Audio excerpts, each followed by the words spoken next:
شیخ البانی رحمہ اللہ کا دور ایسا گزرا ہے کہ وہ گھنٹوں گھنٹوں لائبریری میں رہتے تھے اور کھانے کے لیے کچھ نہیں تھا تو کیا کرتے تھے، بریڈ لیتے تھے، اور اتنے پیسے نہیں ہوتے تھے کہ کچھ اور سالن خریدیں، تو جو دہی جو ہوتا ہے، دہی کا کچھ پانی نکلتا ہے، آپ جان رہے دہی رکھا رہے تو کیا ہوتا ہے، اس سے کچھ پانی بھی نکلتا ہے، تو وہ پانی لے کر اور بریڈ اس کے ساتھ کھاتے تھے۔ آپ سوچیے اتنا بڑا امام، اتنا بڑا عالم، جس کی کتابیں آج بڑے بڑے مدرسوں میں پڑھائی جاتی ہیں، طلبہ ایک اچھا سا عالم جو ہے ان کی کتابوں سے مستغنی نہیں ہے حدیث کی تحقیق کے لیے، اتنے بڑے عالم، لیکن ایسی زندگی تھی، ایسا بھی دور گزرا، بلکہ ان پر ایسا دور آیا کہ ایک زمانے میں ان کے پاس لکھنے کے لیے کاغذ نہیں ہوتا تھا، تو راستے میں کوئی ایسا پڑا ہوا کاغذ ہوتا تو اس کو اٹھا لیتے تھے، اور اس زمانے میں اگر کوئی انویٹیشن شادی کا یا کوئی اور انویٹیشن، وہ کاغذ بھی سنبھال کے رکھتے تھے، اس کے پیچھے لکھتے تھے حدیث۔ سوچیے کاغذ کے لیے پیسے نہیں تھے، ایسا وقت آیا ہمارے اوپر، سوچیے۔ تو ان پہ بھی وقت آیا، بیماریاں آئیں، شیخ بن باز کو، یعنی شیخ عثیمین کو، شیخ بن باز کو بیماریاں تھیں، کینسر وغیرہ ان کو تکلیف تھی، اس کے باوجود دروس دیتے تھے۔ آواز سنی شیخ بن باز کی، اگر حلق بات کر کر کے ختم ہو گیا تھا ایک دم، لیکن پھر بھی دین کا کام، دروس وغیرہ دیتے تھے۔ کتنے نام گناؤں میں، یہ تو ہمارے دور کے، پچھلے دور میں جائیں گے اس سے اعلیٰ قربانی آپ کو ملیں گی۔ تو ہم اپنے ہی مسائل میں اتنے کھوئے رہتے ہیں کہ ہم دیکھتے نہیں کہ ہم سے پہلے لوگوں کو بھی مسائل آئے ہیں، ہم سے زیادہ آئے ہیں۔ تو اگر پچھلے لوگوں کے حالات ہم دیکھیں اور ان کی استقامت دیکھیں تو پھر اپنے لیے بھی جمنا آسان ہو جاتا ہے۔ اچھے اچھے لباس پہنتا ہے، کتنے آپ دیکھیے دنیا کے بڑے بڑے لوگ مال میں، عزت میں، شہرت میں، آپ فلم سٹاروں کو دیکھیے، ساری شہرت، سارا مال، سب کچھ ان کے پاس ہے، خوبصورتی ان کے پاس، کاہے کو خودکشی کرتے ہیں بھائی؟ کیوں خودکشی کرتے ہیں؟ کیوں نیند کی گولیاں کھاتے ہیں؟ کیوں زہر کھا لیتے ہیں؟ کیوں لوگوں سے بھاگتے ہیں؟ کیوں راتوں کی نیند ان کی حرام ہے؟ چین نہیں، ہمدرد نہیں، سکون، معلومہ کی سب کچھ باقی بھی نہیں کچھ۔ اس کو سکسیس کہتے ہیں، بے چینی کی زندگی کہ آدمی دنیا سے اچاٹ اس کا جی ہو جائے کہ یہاں سے چھوڑنے کو دل کرے، جب سب کچھ تھا تو پھر چھوڑا کیوں؟ جب سب کچھ اس کے پاس تھا تو پھر خودکشی کیوں کیا؟ کتنے لوگ ہیں، ایک نہیں کئی ہیں۔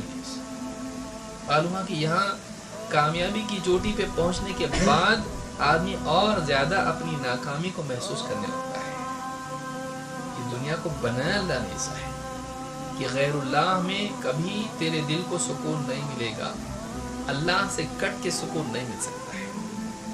یہاں کی بڑی سے بڑی کامیابی بھی تجھ کو کبھی وہ سکون نہیں دے سکتی جو جنت میں ملنے والا ہے۔ لہٰذا اس کے پیچھے دوڑنا اور اپنی پوری صلاحیتیں، سوچ کی اور عمل کی ساری صلاحیتیں اس دنیا پہ نچھاور کر دینا، ان صلاحیتوں کی بھی ناقدری اور اللہ کی ناقدری ہے۔ اللہ سے کمتر کسی چیز کے لیے اپنے آپ کو وقف نہیں کیا جا سکتا ہے۔ ہم کو اللہ نے اپنے لیے بنایا، ان ساری چیزوں کو ہمارے لیے بنایا۔ ہم نے کیا کیا؟ اللہ کے لیے ہونے کی بجائے ہم ان چیزوں کے لیے ہو گئے۔ ساری ذلت اسی میں ہے۔ اللہ کے سوا کسی اور چیز میں سکون نہیں مل سکتا ہے، اور اگر یہ دیکھنا ہے تو ان لوگوں کی زندگیوں کو دیکھو جن کے پاس یہ سب کچھ ہے، سب مل کے بھی سکون نہیں۔ اگر سکون تھا، خوشی تھی، راحت تھی، یہ سب کچھ ملنے کے بعد سکون ہونا چاہیے تھا، لیکن کیوں ان کی زندگی میں ایک خلا ہے، کیوں ان کی زندگی میں ایک خالی پن ہے، کیوں سب کچھ پا کے بھی خالی پن؟ سب کچھ پا کے تو نہیں ہونا چاہیے تھا۔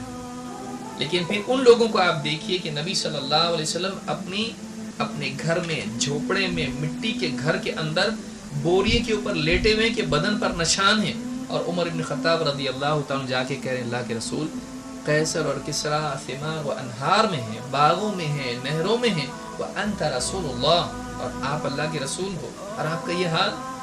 آپ نے کیا فرمایا؟ اے عمر، اے خطاب کے بیٹے، کیوں روتا ہے؟ ایسا ایسا ہے۔ کہا عمر، کیا تم یہ پسند نہیں کرتے ہو کہ ان کے لیے دنیا میں ہو، ہمارے لیے آخرت میں؟ ان کے لیے دنیا میں ہو اور ہمارے لیے آخرت میں۔ ہم دنیا کے لیے پیدا نہیں کیے گئے، دنیا ہمارے لیے پیدا کی گئی ہے۔ ہم اللہ کے لیے پیدا کیے گئے ہیں، ہم آخرت کی کامیابی کے لیے پیدا کیے گئے ہیں۔ لیکن بدقسمتی اس میں ہے کہ جو سامنے ہے ہم اسی میں مشغول ہو جاتے ہیں اور اللہ کے وعدے کو پس پش ڈال دیتے ہیں. اللہ نے گھٹیا سامنے رکھا، اعلیٰ بعد میں آخرت کے لیے رکھا، اور اس کو سمجھنے کے لیے بنایا کہ آخرت کی نعمتیں اس سے اعلیٰ ہیں. کم سے کم کچھ نہ کچھ لذت کا تعارف تو اس کو ہو، لیکن یہ اعلیٰ نہیں، یہ گھٹیا ہے. کیوں؟ یہ مومن کو بھی ملتی ہے، یہ کافر کو بھی ملتی ہے.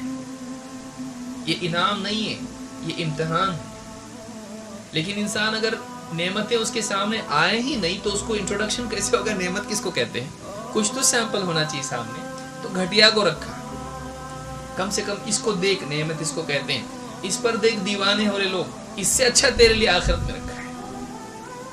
جب یہ گھٹیا کمتر اتنا پاگل کرنے والا ہو سکتا ہے، اندھا کرنے والا ہو سکتا ہے، وہ کتنا اچھا ہوگا جو اللہ تعالیٰ نے کچھ بندوں کے لیے سنبھال کے رکھا ہے، اس سمجھنے کے لیے بنایا اس کو.